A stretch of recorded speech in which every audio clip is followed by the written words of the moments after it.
দেখুন এই শিবরাত্রির উৎসবের পরেই যে আসে এই হোলি উৎসব, কত সুন্দর এই উৎসবের অর্থ, কত সুন্দর যে দেখুন আমরা জানি যে হোলি কথার অর্থ হলো, ভারত কত রকমেরই অর্থ শোনা, কারণ হোলি কথার অর্থ হলো পবিত্রতা। আর এক হোলি কথার অর্থ হলো যা পাস্ট হয়ে গেছে, মানে যা অতীত হয়ে গেছে ওকে অতীত করে দাও। হোলি মানে পাস্ট ইজ পাস্ট, যা হয়ে গেছে ও হয়ে গেছে। আরেক বাবা শুনলাম যে হোলি মানা হোলি, মানে এখন আমরা কার হয়ে গেছি, বাবা হয়ে গেছে। বাবাতে এত সুন্দর অর্থ বোঝায় যে এক তো যা হয়ে গেছে এই হোলির দিনে দেখুন পোড়ানো হয়, যে হোলি জ্বালানো হয়, পোড়ানো হয়। তো কি পোড়ানো হয়, ভালো কিছু পোড়ানো হয় না যা কিছু, যেখানে এই যে বাচ্চারা দেখুন কোথায় কলা পাতা আম পাতা যা কিছু আবর্জনা আছে সব টেনে এনে পুড়িয়ে দেবে।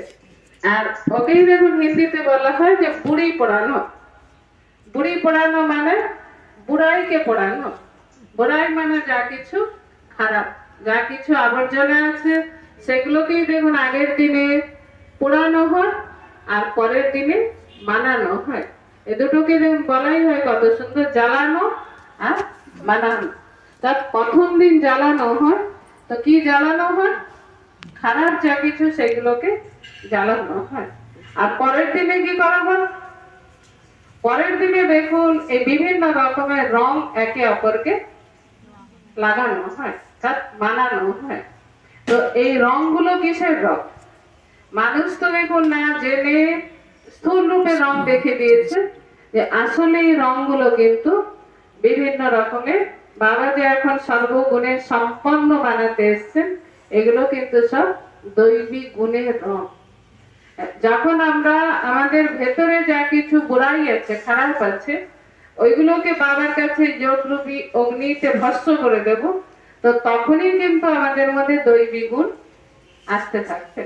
আর ওই দৈবিক গুণ যদি আমার নিজের মধ্যে আসে, তো ওই রং না যেমন সং তেমন রং।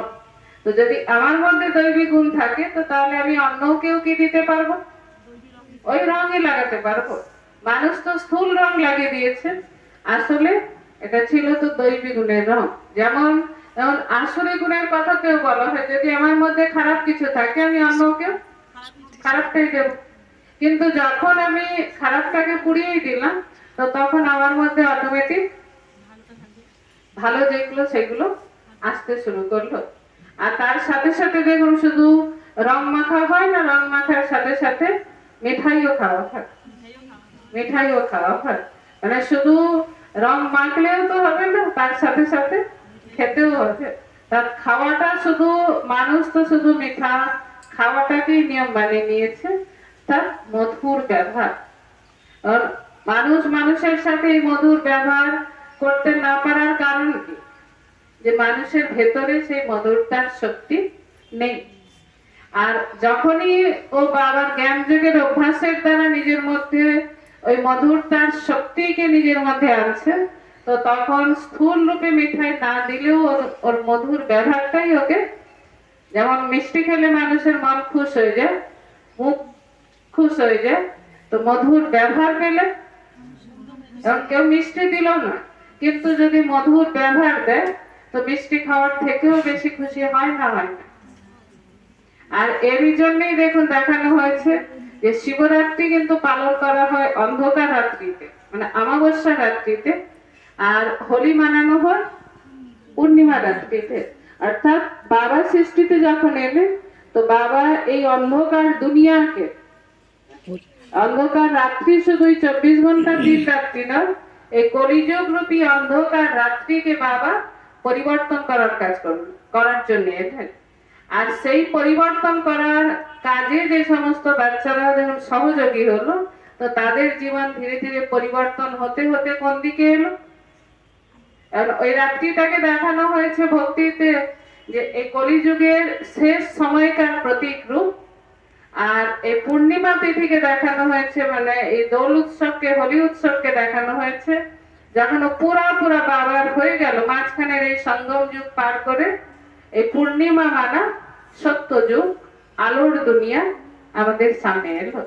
এর জন্য যত রকমের দেখুন উৎসব মানানো হয়, যেটা বাংলা বছরের হিসেবে দেখা গেছে, এই ফাল্গুন মাস পার হয়ে কোন মাস যাবে, চৈত্র মাস, এরপরে নতুন বছর শুরু হবে। অর্থাৎ বাবা যে সৃষ্টিতে এলেন, এই কলিযুগের শেষ আর সত্য যুগের শুরুর এই সঙ্গম যে সময়, যেই সময় বাবা পরিবর্তন করানোর কাজ করাচ্ছেন আমাদেরকে, তারপরেই কিন্তু নতুন বছর নয়, নতুন সত্যযুগী সুন্দর দুনিয়া, তার পূর্ণিমা মানে সূর্য বংশ, সেই যে দুনিয়ার সামনে আসছে। তো এই উৎসবগুলো কিন্তু তারই ইয়াদগার রূপে একে অপরের সাথে সম্বন্ধ রেখে পালন করা হয়। কিন্তু মানুষ তো বাহ্যিক রূপে শুধু পালন করবে, আনন্দই নিয়ে নেবে। আর আমাদের জন্য দেখুন